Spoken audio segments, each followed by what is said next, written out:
અંબાજીમાં પથ્થર ભરેલી ટ્રક પલટી ગઈ અને ગબ્બર પાસે વળાંકમાં ટ્રક પલટી ગઈ હોવાની ઘટના બની છે। બે કાર અડફેટે આવતા 7 લોકો ઘાયલ થયા હતા તો ઈજાગ્રસ્તોને તાત્કાલિક સરકારી હોસ્પિટલમાં ખસેડવામાં આવ્યા છે। ટ્રક પલટી જતા રોડ પર પથ્થરોનો મોટો ઢગલો થઈ ગયો હતો। રસ્તા પર પથરાયેલા પથ્થરોથી અન્ય વાહનોને પણ નુકસાન સર્જાયું હોય તે પ્રકારની પરિસ્થિતિ જોવા મળી હતી। તો અંબાજીની આ તસવીરો સામે આવી છે કે જ્યાં પથ્થર ભરેલો જે ટ્રક છે તે પલટી ખાઈ ગયો હતો। સંવાદદાતા મહેન્દ્ર અમારી સાથે જોડાઈ ગયા છે। મહેન્દ્ર, જે પથ્થર ભરેલો ટ્રક છે તે પલટી ખાઈ ગયો હતો, ત્યારબાદથી કયા પ્રકારની તસવીરો જોવા મળી હતી, શું પરિસ્થિતિ સર્જાઈ હતી?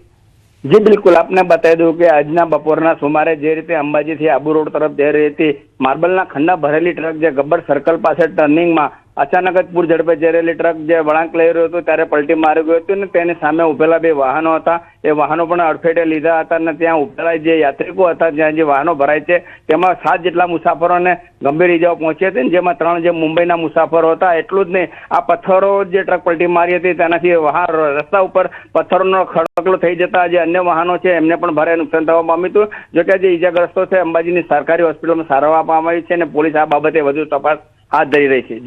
જી મહેન્દ્ર, સમગ્ર માહિતી બદલ આપનો આભાર। T20 વર્લ્ડ કપને લઈને ક્રિકેટ પ્રેમીઓમાં અનેરો ઉત્સાહ જોવા મળી રહ્યો છે। આવતીકાલે ભારત અને ન્યૂઝીલેન્ડ વચ્ચે ફાઇનલ મુકાબલો, ત્યારે ફાઇનલ મેચ જોવા ક્રિકેટ રસિકો ગુજરાતમાં ઉમટ્યા છે।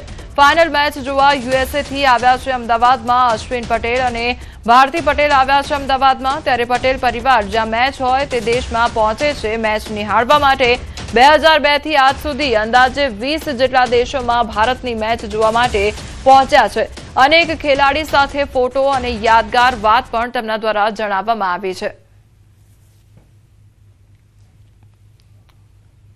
T20 વર્લ્ડ કપની હર કોઈ રાહ જોઈ રહ્યું છે। આવતીકાલે આ મેચ યોજાવાની છે, એટલે કે ભારત અને ન્યૂઝીલેન્ડ વચ્ચેની ફાઇનલ મેચની આતુરતાપૂર્વક રાહ જોઈ રહ્યા છે।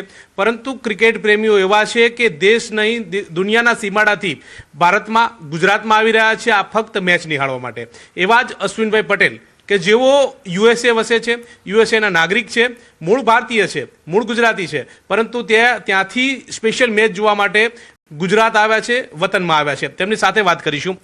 અશ્વિનભાઈ, વતનમાં મેચ જોવાનો અનેરો આનંદ, કેટલા દેશોમાં અત્યાર સુધી મેચ જોઈ છે તમે? સ્પેશિયલ મેચ હોય ત્યાં પહોંચી જાવ છો, કેટલી મેચો જોઈ?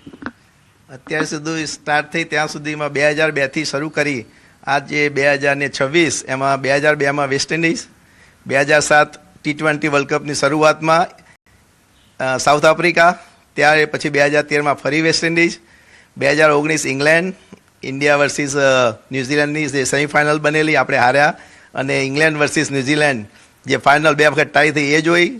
એ પછી 2023 ન્યૂઝીલેન્ડમાં ગયા, ત્યાં 5 સિરીઝની વનડે જોઈ, અને આ વખત ખરેખર ભારતમાં T20 વર્લ્ડ કપ અને એમાંય પહેલાં આવ્યા નેધરલેન્ડ સામે જોઈ, બીજી match south Africa Ahmedabad Modi stadium, Chennai ગયા, કલકત્તા ગયા, મુંબઈ ગયા ગઈકાલે સેમીફાઇનલ, અને કાલે હવે ફાઇનલ માટે રાહ જોઈને બેઠા છીએ।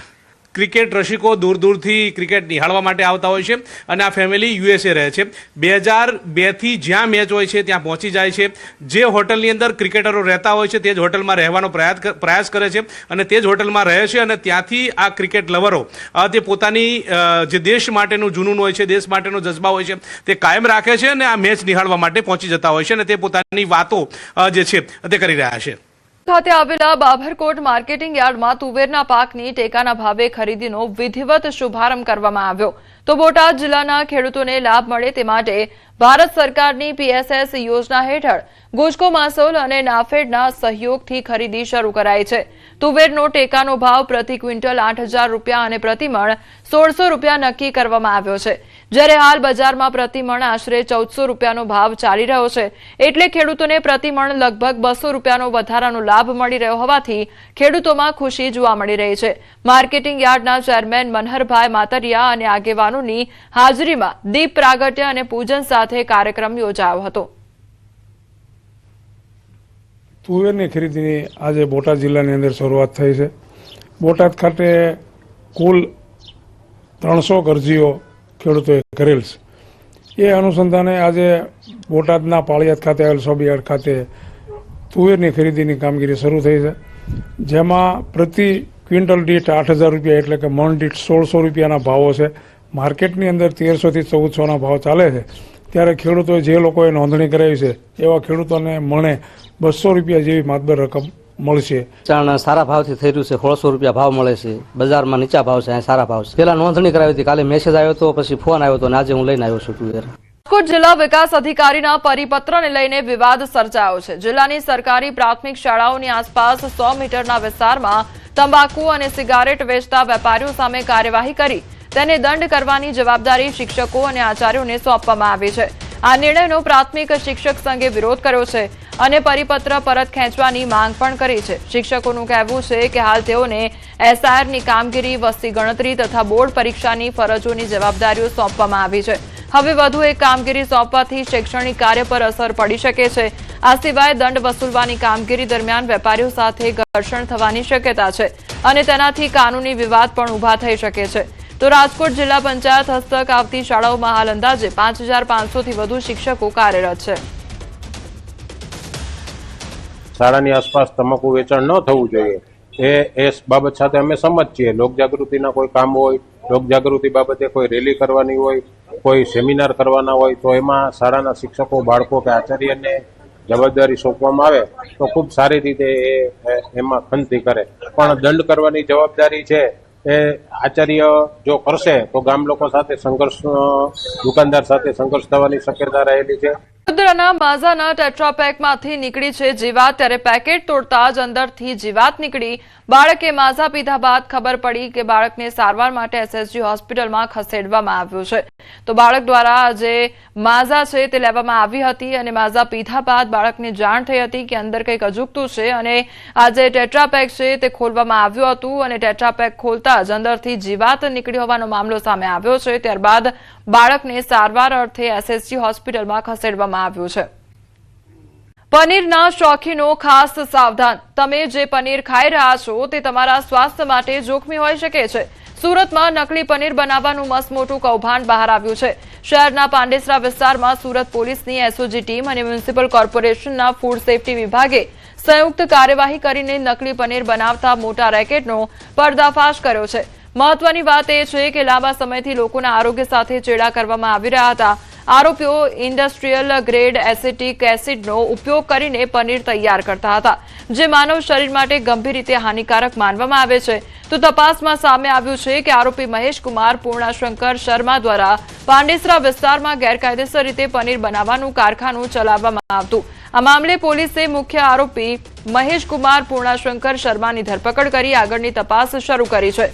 તપાસ દરમિયાન આ પનીર ક્યાં ક્યાં સપ્લાય કરવામાં આવતું હતું અને તેમાં અન્ય કોણ કોણ સંડોવાયેલું છે તે દિશામાં પણ પોલીસ દ્વારા તપાસ તેજ કરવામાં આવી છે. 1400 કિલોગ્રામ જે પનીર પકડ્યું છે એની અંદર એસેટિક એસિડ જે છે એનો ઉપયોગ થતો હતો અને એ એસેટિક એસિડ જે છે ઇન્ડસ્ટ્રીમાં યુઝ થતી હતી, એનાથી પનીર બનાવતા હતા અને આ લોકો પામ ઓઇલને માંથી અને થોડું મિલ્ક પાવડર એડ કરી અને એસેટિક એસિડથી પનીર બનાવવાનું કામ કરતા હતા અને ખૂબ હલકી ગુણવત્તાવાળું આ પનીર. સુરેન્દ્રનગર લીંબડીના રાસ્કા ગામે તસ્કરોનો તરખાટ જોવા મળી રહ્યો છે. તસ્કરોએ એક સાથે 3 મકાનના તાળા તોડી રોકડ રૂપિયા અને દાગીના સહિતનો મુદ્દામાલ ચોરી કરી ફરાર થઈ ગયા હતા. ચોરીની ઘટનાથી ગામમાં ભય અને રોષનો માહોલ જોવા મળી રહ્યો છે. ખાસ વાત તો એ છે કે ચોરી કરવા આવેલા તસ્કરો પોતાની બાઇક સ્થળ પર જ છોડીને નાસી છૂટ્યા હતા. ઘટનાની જાણ થતાં લીંબડી પોલીસ સ્થળ પર પહોંચી ચોરી અંગે ફરિયાદ નોંધવાની કાર્યવાહી હાથ ધરી છે. જ્યારે આ ઘટનાથી પોલીસના નાઇટ પેટ્રોલિંગના દાવા પર પણ અનેક સવાલો ઉઠી રહ્યા છે. સુરતના લીંબાયતમાં પતિ પર જીવલેણ હુમલાનો મામલો સામે આવ્યો છે. પત્ની અને તેના મિત્રએ ચપ્પુથી હુમલો કર્યો હતો. ધૂળેટીના તહેવારના દિવસે બનેલી ઘટનાથી વિસ્તારમાં ચકચાર મચી જવા પામી છે. પત્નીએ વાતચીતના બહાને પતિને રસ્તામાં રોક્યો હતો તો ડિવોર્સ મુદ્દે બોલાચાલી દરમિયાન મિત્ર ત્યાં આવી પહોંચ્યો હતો. ડિવોર્સ કેમ નથી આપતો તેવું કહીને હુમલો કરી દેવામાં આવ્યો હતો. ત્યારે આરોપીએ તીક્ષ્ણ ચપ્પુ વડે પગ અને માથામાં ઘા ઝીકી દીધા હતા. હુમલા બાદ બંને આરોપીઓ ઘટના સ્થળેથી ફરાર થઈ ગયા હતા. તો લીંબાયત પોલીસે પત્ની મમતા અને સતીલાલ ઉર્ફે બુમલા વિરુદ્ધ ગુનો નોંધવામાં આવ્યો છે અને તપાસ પણ શરૂ કરવામાં આવી છે. તો સુરતના સરથાણા વિસ્તારમાં જાહેર મારામારીની ઘટના સામે આવી છે। બે જૂથ વચ્ચે રસ્તા પર મારામારી થઈ હતી। મહિલાઓ પણ લાકડીઓ અને ધોકાઓ લઈને મારામારી કરતી જોવા મળી હતી। તો મારામારીનો વિડીયો પણ વાયરલ થયો છે। તો અલગ અલગ તસવીરો સામે આવી છે કે જ્યાં એક તરફ મારામારીની ઘટના બની છે, ત્યારે બીજી તરફ સુરતની એ ઘટના કે જ્યાં કળયુગી પુત્રની હેવાનિયતનો વિડીયો પણ વાયરલ થયો છે। નિષ્ઠુર પુત્રએ ઘર કંકાસમાં માતાને માર માર્યો હતો। કતાર ગામના ડભોલી વિસ્તારનો એ વિડીયો કે જ્યાં માતાએ પુત્રના મિત્રને ઘરે બોલાવતા હોબાળો થઈ ગયો હતો। મિત્રની સામે જ પુત્રએ માતાને વાળ પકડીને મારી અને મિત્રોએ પણ અપશબ્દો બોલીને પુત્રને માર માર્યો હતો। આ અલગ અલગ સુરતની તસવીરો સામે આવી છે। ઈરાનની રાજધાની તહેરાનમાં ભીષણ વિસ્ફોટો થઈ રહ્યા છે। ભીષણ વિસ્ફોટોથી ધ્રુજ્યું છે તહેરાન શહેર। તો તહેરાન પર અમેરિકા અને ઇઝરાયલના સૈન્ય દ્વારા મોટો હુમલો કરવામાં આવ્યો છે। મધ્ય પૂર્વમાં યુદ્ધની સ્થિતિ વધુ વણસી રહી છે। તો અમેરિકી અને ઇઝરાયેલી દળોએ તહેરાનને નિશાન બનાવ્યું છે। તો ઇઝરાયેલની સેના દ્વારા જે હુમલા થઈ રહ્યા છે તેનો જવાબ પણ આપવામાં આવી રહ્યો છે। ચારેકોર ભયાનક દ્રશ્યો પણ જોવા મળી રહ્યા છે। ત્યારે ઇઝરાયેલી દળોએ તહેરાનને નિશાન પણ બનાવ્યું છે। અમેરિકી અને જે ઇઝરાયેલ દળો છે તેના દ્વારા તહેરાનને નિશાન બનાવવામાં આવ્યું છે। તો ભયાવહ તસવીરો પણ સામે આવી રહી છે। સતત વિસ્ફોટો થઈ રહ્યા હોય તે પ્રકારના દ્રશ્યો જોવા મળી રહ્યા છે। તો મધ્ય પૂર્વમાં યુદ્ધની સ્થિતિ વધુ વણસી ગઈ છે અને પરિસ્થિતિ બદથી બદતર થતી જઈ રહી છે। ત્યારે તહેરાન શહેર અને તહેરાન પર અમેરિકા અને ઇઝરાયેલના સૈન્ય દ્વારા મોટો હુમલો કરવામાં આવ્યો છે। ત્યારે અત્યારે આખું તહેરાન ધ્રુજી ઉઠ્યું હોય તે પ્રકારની તસવીરો સામે આવી રહી છે। તો ભીષણ વિસ્ફોટો સતત થઈ રહ્યા છે, તેના કારણે ત્યાં રહેતા લોકો પણ હેરાન પરેશાન થઈ રહ્યા છે। લોકોમાં ભયનો માહોલ અત્યારે જોવા મળી રહ્યો છે।